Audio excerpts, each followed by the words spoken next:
Hello बच्चों, मैं शैलेंद्र सिंह चौहान एक नया चैप्टर इंटरमीडिएट समाकलनों के अनुप्रयोग चालू करने जा रहे हैं।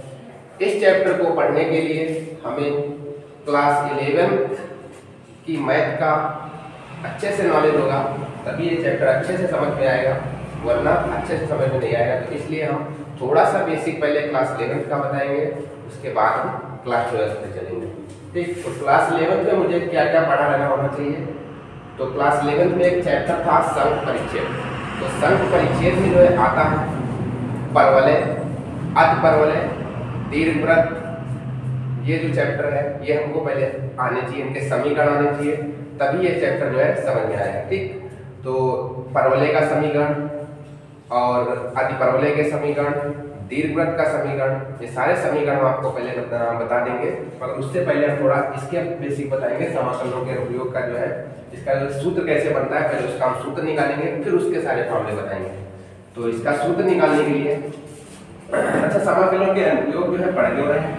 तो समाकलनों के अनुप्रयोग जो है ये किसी भी आकृति का जो है क्षेत्रफल निकालने के लिए इसका यूज किया जाता है। किसी भी आकृति का मतलब जैसे क्या वर्ग का निकालेंगे या आयत का निकालेंगे, नहीं, क्योंकि इनके तो फार्मूले होते हैं। जिन चीजों के फार्मूले होते हैं, फार्मूले से हम एरिया निकाल सकते हैं, तो उनका यहाँ पे यूज नहीं किया। जैसे वर्ग हो गया, तो वर्ग का तो क्षेत्रफल होता है भुजा स्क्वायर, तो इसका जो फार्मूला ही है, तो इसको जो है समाकलन से क्या ज्ञात करने की जरूरत है। जैसे आयत हो गया, तो आयत का तो फार्मूला होता है लंबाई गुणे चौड़ाई, तो इसका भी फार्मूला जब है लंबाई गुणे चौड़ाई, तो समाकलनों के अनुप्रयोग करना है इसका।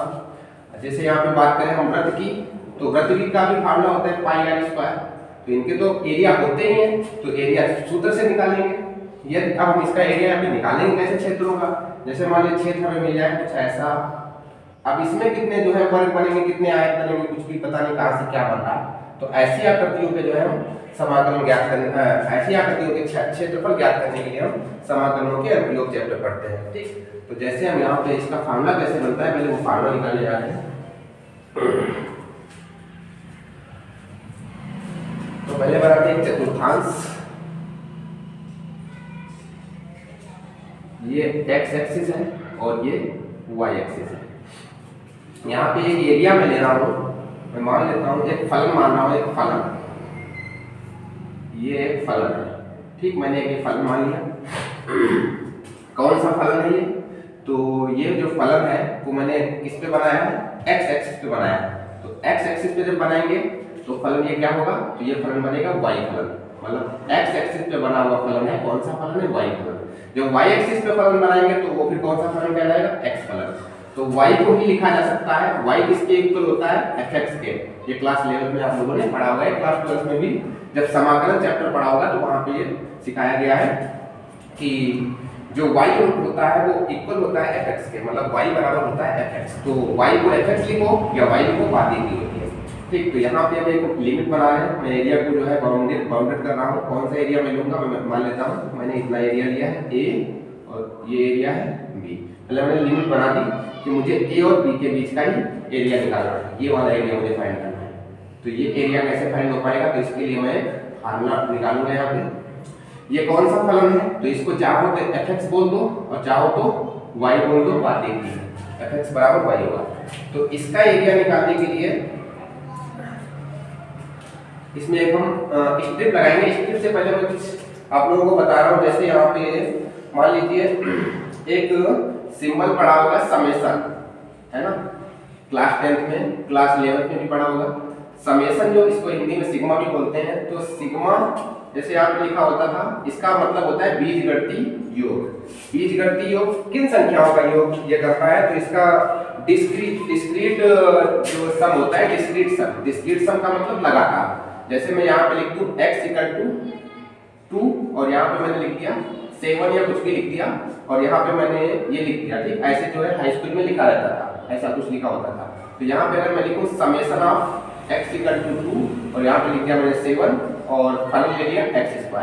ठीक, तो अब इसका अगर हम इस नियम से इसको बोलते हैं डिस्क्रीट सम। क्या बोलते हैं, डिस्क्रीट सम।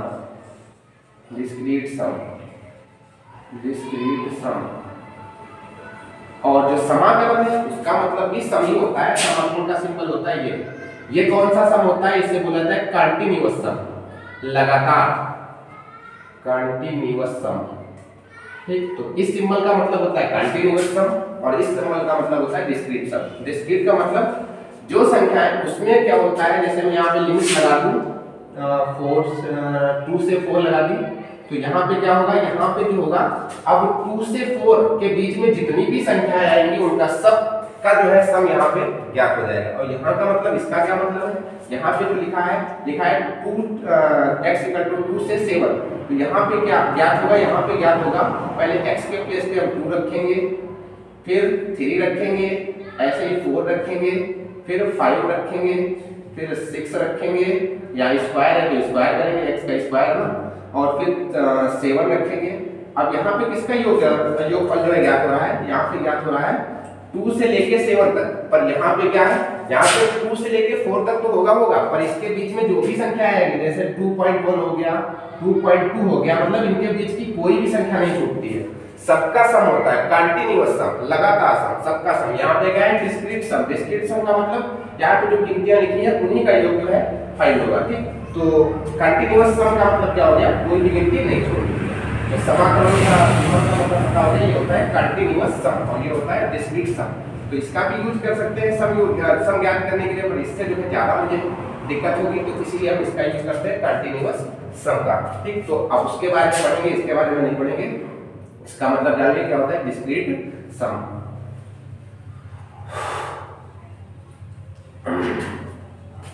तो इसका जो है एरिया मुझे अगर निकालना है तो इसमें एक हम लगाएंगे स्ट्रिप। स्ट्रिप का मतलब स्ट्रिप। ठीक, तो यहाँ पे एक हम लगा देंगे स्ट्रिप, और ये स्ट्रिप कितनी सी है, ऐसे इसमें स्ट्रिप कितनी लग जाएंगी, हजारों लग जाएंगी इसके अंदर।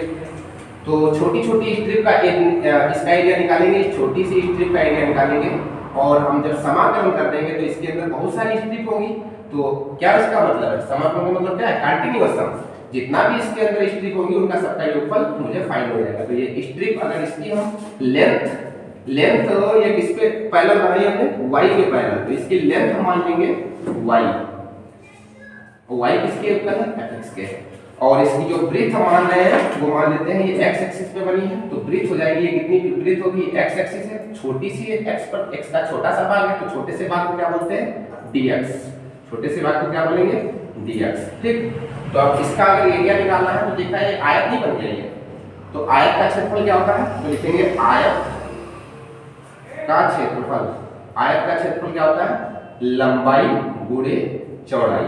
ठीक, तो लंबाई यहाँ पे कितनी है, dx है, लंबाई कितनी है, लंबाई कितनी है, y है, चौड़ाई कितनी है, dx है। तो लंबाई की वैल्यू y हो जाएगी और चौड़ाई की वैल्यू dx हो जाएगी। और इसका करेंगे जब समाकलन, तो अभी तो लंबाई गुणे चौड़ाई लगेगी तो सिर्फ इतना ही ज्ञात होगा, मगर जैसे ही मैंने समाकलन का निशान लगा दिया ये पूरा एरिया यहाँ से फाइंड हो जाएगा। ठीक, तो समाकलन का मतलब क्या होता है कि जो भी एरिया होगा, बाउंडेड एरिया जो भी होगा, उसका टोटल एरिया मुझे फाइंड हो जाता है। ठीक, तो समाकलन का मतलब पता हो गया, समाकलन का मतलब कंटीन्यूअस सम। ठीक, कंटीन्यूअस सम। तो अभी तो हमने x एक्सिस पे ऐसे ग्राफ बनाया, कैसे y एक्सिस पे नहीं बना सकते हैं। जब x एक्सिस पे बनाएंगे तो फॉर्मूला बन जाएगा y dx। ये समाकलन का सूत्र बन गया, समाकलन के अनुप्रयोग का एरिया निकालने के लिए क्या बन गया, ये सूत्र बन गया। अब ऐसे ही अगर हम इसी डायग्राम को y एक्सिस पे बनाओ तब क्या सूत्र बनेगा, तो उस डायग्राम को बनाने जा रहे हैं। देखो, तो इसको अगर हम बनाते हैं तो यहाँ पे बना देंगे। ठीक, तो यहाँ पे वही डायग्राम बनाएंगे, तो ये है x और ये है y। अब इसी डायग्राम को हम बनाएंगे इस पे, यही चीज इधर बनाओ ऐसे। तो इसकी लिमिट यहाँ भी बनाओ ऐसे ही जैसे वहां दिए थे, और इसको मैं बोल रहा हूँ c, इसको मैं बोल रहा हूँ d। फिर से यहाँ पे लिमिट a और b कह दी थी, यहाँ पे कह दी थी c और d कह दी। अच्छा, यहाँ पे लिमिट क्या बनी थी, a से b, तो लिमिट भी लगाई थी कौन सी, हमने कितना एरिया हमने बाउंडेड किया है, तो वो एरिया कौन है, a से b है। ठीक, ऐसे इधर आ जाओ, तो यहाँ पे कौन सा एरिया जो है घेर रहा है इस फलन और इन दोनों लाइनों से, तो ये वाला एरिया यहाँ पे घेर रहा है। तो हमको इसका एरिया कैसे निकलेगा, ये हमने किसके ऊपर बनाया है, ये हमने y के ऊपर बनाया है। तो जब y के ऊपर बनाएंगे तो इस फलन को हम क्या कहेंगे, अब इस फलन को कहा जाएगा x, और x यहाँ पे किसके इक्वल हो जाएगा, fy के। यहाँ पे हमने y बोला था, और y किसके ऊपर था, fx के। यहाँ पे हमने x बोला तो x किसके ऊपर होगा, fy के। ठीक, तो यहाँ पे एक स्ट्रिप अगर यहाँ पे लगाएं तो स्ट्रिप लगाओ यहाँ पे। तो अगर मैं स्ट्रिप ऐसे लगाता हूँ, ये हो गई स्ट्रिप, तो ये टोटल लेंथ कितनी है y, तो मैं छोटी सी लेंथ ले रहा हूँ ये वाली, ये इसको तो हम क्या बोल देंगे, dy। ठीक, और ये x एक्सिस के पैरेलल बनी है तो इसको हम बोलेंगे x। तो इसका फार्मूला क्या बन जाएगा, क्षेत्रफल का। तो इसका क्षेत्रफल क्या हो जाएगा, लंबाई कितनी है x है, चौड़ाई कितनी है dy है, तो ये बन जाएगा इसका फार्मूला x गुणे dy। लिमिट क्या बनेगी, c से b, इसको बोलते हैं लोअर लिमिट, इसको बोलते हैं अपर लिमिट। ठीक, तो ये दो फार्मूले हमारे बन जाते हैं। अगर y एक्सिस पे डायग्राम बनेगा तो ऐसे ये वाला फार्मूला बनेगा, जब x एक्सिस पे डायग्राम बनेगा तो ये वाला फार्मूला लगेगा। ठीक, इसी बेसिक के आधार पर हम एक्सरसाइज चालू करेंगे, मगर एक्सरसाइज चालू करने से पहले हम आप लोगों को बताएंगे परवलय के समीकरण, क्योंकि पहले जो हमारी एक्सरसाइज में जो क्वेश्चन दिए वो परवलय और दीर्घवृत्त पर दिए हैं। तो दीर्घवृत्त और परवलय के बारे में पहले हम जानते हैं। तो ये आप लोग जो है स्क्रीनशॉट ले लेंगे, इसको हम फिर से लिख देते हैं, मिटा दिए। आयत का क्षेत्रफल क्या होगा, आयत का क्षेत्रफल बराबर हो जाएगा लंबाई गुणे चौड़ाई। लंबाई कितनी थी, लंबाई थी y, चौड़ाई कितनी थी dx, और लिमिट कितनी थी a से b। अब इसको नोट कर लेंगे। ठीक, अब हम आगे बढ़ते हैं, अब इसको मिटा रहे हैं तो इसको मिटा देते हैं। आप बताते हैं एक्सरसाइज। एक्सरसाइज से पहले परवलय के बारे में जानेंगे। परवलय बनता है चार प्रकार का, एक तो x एक्सिस पे और एक y एक्सिस पे। x एक्सिस के धनात्मक साइड में भी बन सकता है और x एक्सिस से ऋणात्मक साइड में भी बन सकता है। तो कैसे कैसे बन सकता है वो मैं बता रहा हूँ, देखो जरा। यहाँ पे अगर एक चतुर्थांश बनाए तो एक परवलय को बनाया जा सकता है ऐसे, ये 11th में सब पढ़ा है। एक तो परवलय ये हो गया, एक परवलय ये हो गया, एक परवलय ये हो गया और एक परवलय ये हो गया। तो परवलय चार बनाए जा सकते हैं। ठीक, सबके समीकरण अलग अलग होते हैं, ये x है, ये x डैश है, ये y है, ये y डैश है। तो अगर हम इस वाले परवलय का समीकरण फाइंड करें, ये वाला जो मैं ब्लैक कर रहा हूं, इसको देखो, ये किस एक्सिस पे बना है। तो ये जो परवलय हमारा बना है ये x एक्सिस के ऊपर बनाया गया, ये x एक्सिस है, इसी के ऊपर ये परवलय बना है। ठीक, तो जब x एक्सिस पे बनेगा और x एक्सिस के धनात्मक साइड में है तो इसका जो इक्वेशन जो इसकी बनेगी वो क्या बनेगी, जिसकी घात 1 होगी, जिसकी पावर 1 होगी वो उसी का समीकरण होगा। तो अगर x एक्सिस का समीकरण लिखना है तो क्या बनेगा, y² = 4x। यहाँ पे x की घात 1 है तो ये x का समीकरण होगा। अगर यहाँ पे y की घात 1 होती तो ये y का समीकरण होता है। जैसे अगर मैं इस वाले परवलय का समीकरण लिखूं इसका, तो इसका क्या बनेगा, इसका बन जाएगा ये किसके ऊपर बना है, ये y एक्सिस के ऊपर, ये किसके ऊपर है, y एक्सिस के ऊपर। तो इसका समीकरण क्या बनेगा, इसका बन जाएगा x² = 4y, जिसकी घात 1 होगी उसका समीकरण होगा। ठीक, अगर ऐसे हम नीचे बनाएंगे तो इसको बोला जाएगा x² = -4y, क्योंकि ये नेगेटिव साइड है। और ऐसे अगर हम इधर बनाए x एक्सिस पे तो ये बनेगा y² = -4x। याद कैसे रखेंगे, बस पावर देखेंगे, यहाँ x की पावर 1 है तो x का समीकरण होगा, अगर y की पावर 1 होगी तो y का समीकरण होगा। ठीक, तो ये हो गए हमारे परवलय के समीकरण, ये सारे भी मेरे काम आएंगे एक्सरसाइज में। तो अब इसके बाद में हम बताते हैं दीर्घवृत्त के बारे में। तो दीर्घवृत्त x एक्सिस पे भी बन सकता है, y एक्सिस पे भी बन सकता है। कैसे कैसे बनाया जाता है वो देखते हैं।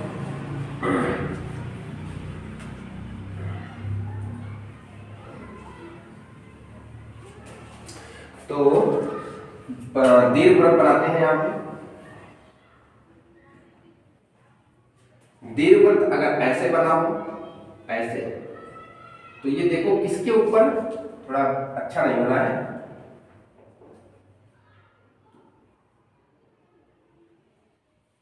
ये लंबा किधर दिख रहा है, ये लंबा दिख रहा है मुझे x एक्सिस पे। तो यदि x एक्सिस पे लंबा दिख रहा है तो फिर x वाला जो वैल्यू होगी वो बड़ी होगी। परवलय दीर्घवृत्त का समीकरण होता है x² बटे x² बटे x बटे a² x² बटे a² plus y² divide by b² = 1। ये होता है परवलय का समीकरण। ठीक, तो ये बन गया परवलय का समीकरण। क्या बन गया, परवलय का समीकरण, नहीं परवलय नहीं है, ये दीर्घवृत्त है। क्या है? दीर्घवृत्त, दीर्घवृत्त, ठीक, दीर्घवृत्त। तो यहाँ पे अगर x एक्सिस पे बड़ा बना है तो a की वैल्यू क्या होगी, मतलब x की वैल्यू क्या होगी, बड़ी होगी। अगर इसी डायग्राम को हम ऐसे बनाएं, ऐसे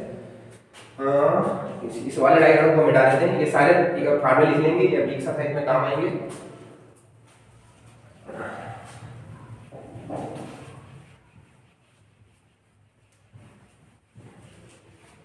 अब इसको बनाओ ऐसे, तो इसको हम बनाते हैं ऐसे, यही डायग्राम, मतलब y एक्सिस पे हम बड़ा करते हैं और x एक्सिस पे छोटा करते हैं। तो यहाँ पे अब क्या होगी, y की वैल्यू बड़ी हो जाएगी और x की वैल्यू छोटी हो जाएगी। तो तुमको बस याद क्या करना है, तुमको याद करना है ये फार्मूला, x स्क्वायर बटे a square plus y square बटे b स्क्वायर बराबर 1, ठीक। तो ये बना है हमारा किसका, दीर्घवृत्त का समीकरण। अतिपरवलय का समीकरण क्या होता है, ये तो परवलय के थे, तो अतिपरवलय का समीकरण मैं बता रहा हूँ, x स्क्वायर बटे a square minus y square बटे b स्क्वायर इक्वल टू 1, इसमें सिर्फ माइनस हो जाता है, ठीक। तो ये अतिपरवलय का समीकरण है, ये दीर्घवृत्त का समीकरण है, और परवलय के चारों समीकरण में भी बता चुका हूं, ठीक। तो इतने ही इक्वेशन इसके अंदर मिलेंगे। हो सकता है कभी कभी वृत्त मिल जाए, तो वृत्त मिलेगा तो वृत्त का तो एरिया तो पता ही होता है, पाई आर स्क्वायर होता है। वृत्त नहीं मिलेगा इसमें, कभी भी मिलेगा तो देखा जाएगा, ठीक। तो अब हम आ जाते हैं एक्सरसाइज पे। तो एक्सरसाइज में हमारा पहला क्वेश्चन क्या दिया है,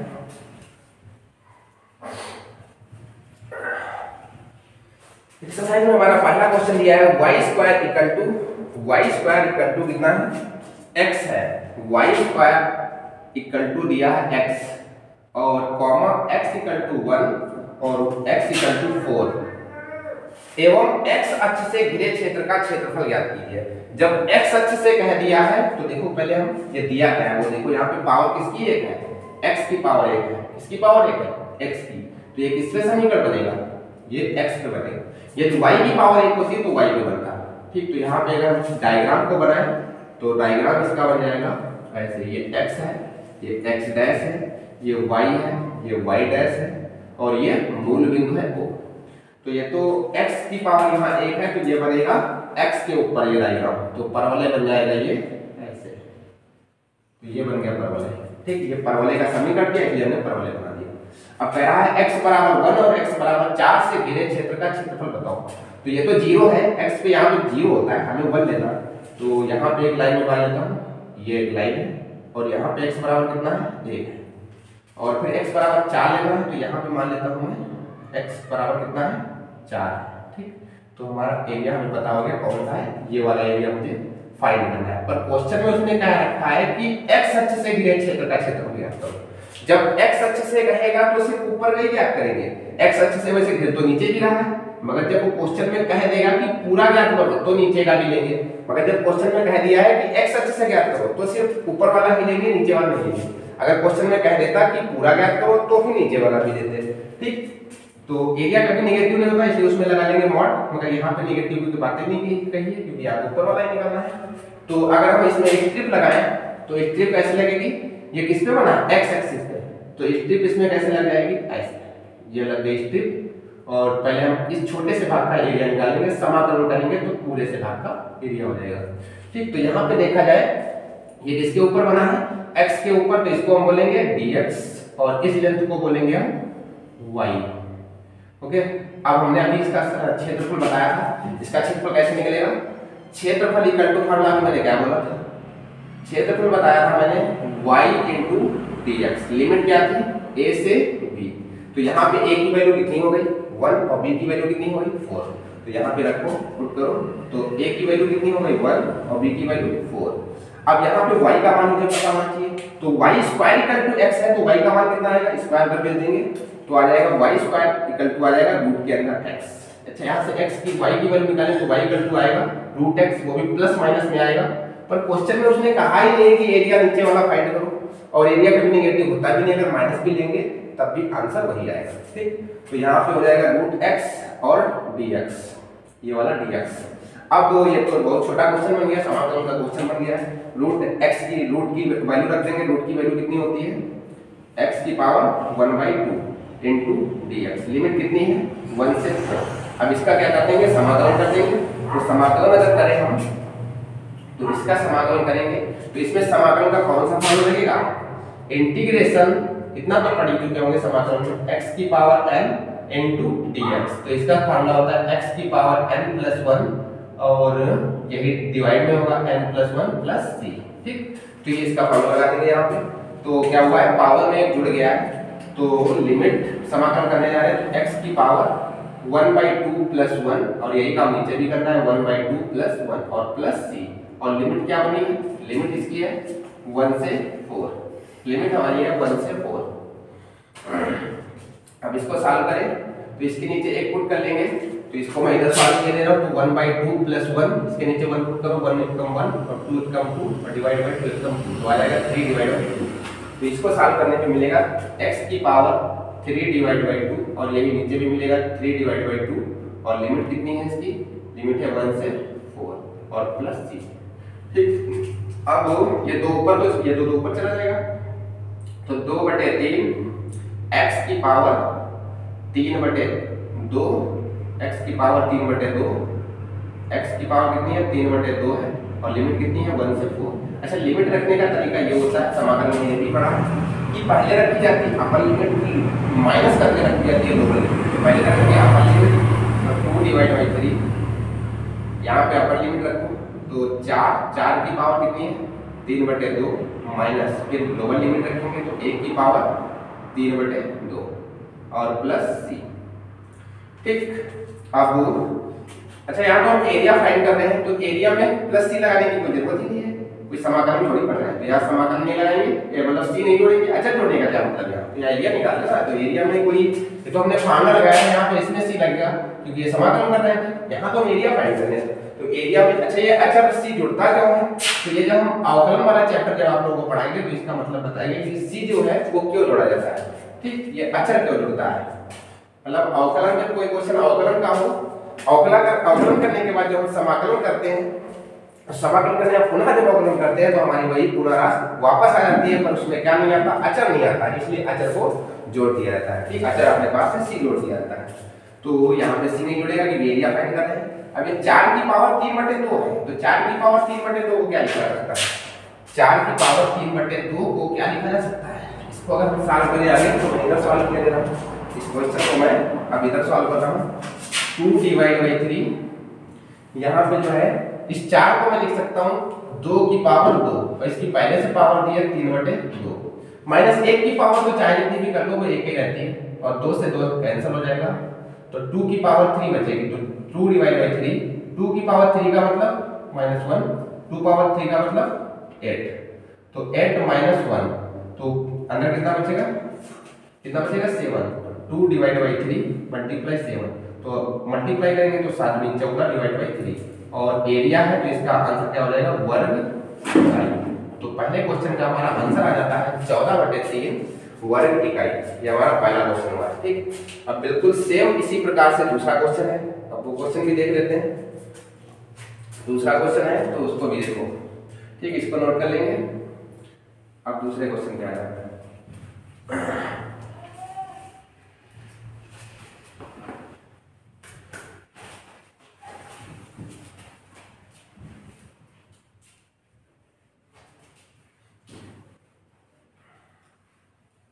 चैप्टर बहुत इजी है, बस थोड़ा ध्यान देंगे, बाकी इसमें टफ और कुछ नहीं है, पढ़ाई थोड़ा सा ध्यान देंगे बस। अगला क्वेश्चन क्या है, y square equal to 9x, y square equal to 9x और लिमिट क्या दे रखी है, x इक्वल टू 2 और y इक्वल टू नहीं x इक्वल टू अगली है x इक्वल टू 4, ये दो लिमिट दी रखी है। तो कह रहा है इससे घिरे क्षेत्र का, और फिर से इसमें भी कह दिया x अक्ष से घिरे क्षेत्र का क्षेत्रफल ज्ञात करो, बिल्कुल सेम क्वेश्चन है, बिल्कुल सेम। तो फिर क्या करेंगे, वही डायग्राम बनाएंगे और यहाँ भी पावर किसकी एक है, x की पावर एक है, तो x पे ही ये समीकरण बनेगा, मतलब परवलय बनेगा x x dash y y dash, इसको बोलो मूल बिंदु मतलब O। ओके, अब क्या करते हैं, परवलय बनाएंगे किसके ऊपर, x अक्ष के ऊपर। क्यों बनाएंगे x अक्ष के ऊपर, क्योंकि पावर किसकी एक है, x की, है ना। तो पहली लिमिट दी है x इक्वल टू 2, तो पहली लिमिट मैं यहाँ पे लगा रहा हूँ, ये मान लेता हूँ x इक्वल टू 2 है। दूसरी लिमिट दी है x इक्वल टू 4, तो मैं मान लेता हूँ 4 यहाँ पे है। ठीक, तो ये दो लिमिट बन गई हमारी।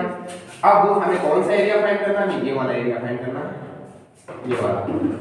तो हम फिर क्या करेंगे, फिर से स्ट्रिप लगाएंगे। एक्स अक्ष पे बना है तो वाई अक्ष के पैरेलल स्ट्रिप लगाएंगे, जब वाई अक्ष पे बना होगा तो एक्स अक्ष के पैरेलल स्ट्रिप लगाई जाती है। ओके, तो अब हम लगाते हैं वाई अक्ष के पैरेलल एक स्ट्रिप, ये हो गई स्ट्रिप। इस स्ट्रिप का एरिया निकालेंगे और समाकलन करने से इस पूरे भाग का एरिया मुझे फाइंड हो जाएगा। तो इस स्ट्रिप ये जो है y अक्ष के पैरेलल बनी है तो इसको बोलेंगे y, और इस ये x अक्ष पे बना है तो छोटा सा x का छोटा सा भाग है तो इसको बोलेंगे हम dx। वही फार्मूला जो हमारा बता चुके वही फार्मूला लगाना है। तो फिर से लिखेंगे क्षेत्रफल कितना हो जाएगा, क्षेत्रफल यहाँ पे बन जाएगा integration a to b y dx। Okay, अब यहाँ से फिर से हम y की वैल्यू निकालेंगे, तो y की वैल्यू निकालेंगे तो इधर में निकाल देंगे हम, तो y इक्वल टू आ जाएगा प्लस माइनस रूट के अंदर माइनस, तो बाहर कितना निकलेगा y equal to plus minus three root x।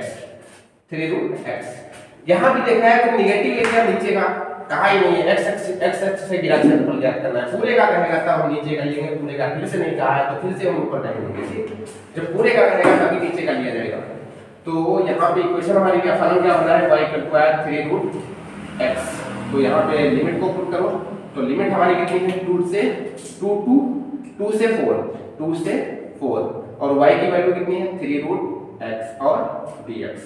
Okay, अब 3 को बाहर करेंगे तो क्या बन जाएगा, 3 को बाहर करो तो 2 से 4 रूट x और dx। अब इसका फिर से समाकलन करेंगे, बिल्कुल सेम क्वेश्चन है, वही काम करेंगे फिर से।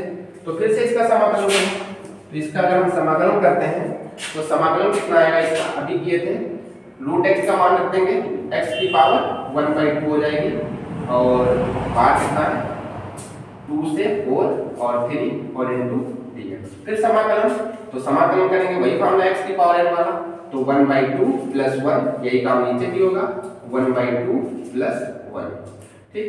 और लिमिट कितनी है 2 से 4 और बाहर कितना है 3। यहाँ पे हमने कौन सा फार्मूला लगाया है बता रहा हूं, एक बार x की power n dx equal to formula होता है x की पावर n प्लस 1 और यही काम नीचे भी होता है n प्लस 1 और प्लस c।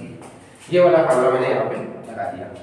अब वो फिर से वही आ जाएगा, x की पावर कितनी आ जाएगी 3 डिवाइड बाई 2 और यही काम नीचे होगा 3 डिवाइड बाई 2 और बाहर कितना है 3 है और लिमिट कितनी है 2 से 4। तो ये 2 ऊपर चला जाएगा, तो ये 2 ऊपर जाएगा तो जैसे 3 मल्टीप्लाई 2 और नीचे कितना बचा है x की पावर 3/2 और नीचे बचेगा 3 और लिमिट कितनी है 2 से 4। अब 3 ये कैंसिल हो जाएंगे तो फिर लिमिट का हम यूज करते हैं, तो इसको देखेंगे आप लोग यहाँ से यहाँ तक।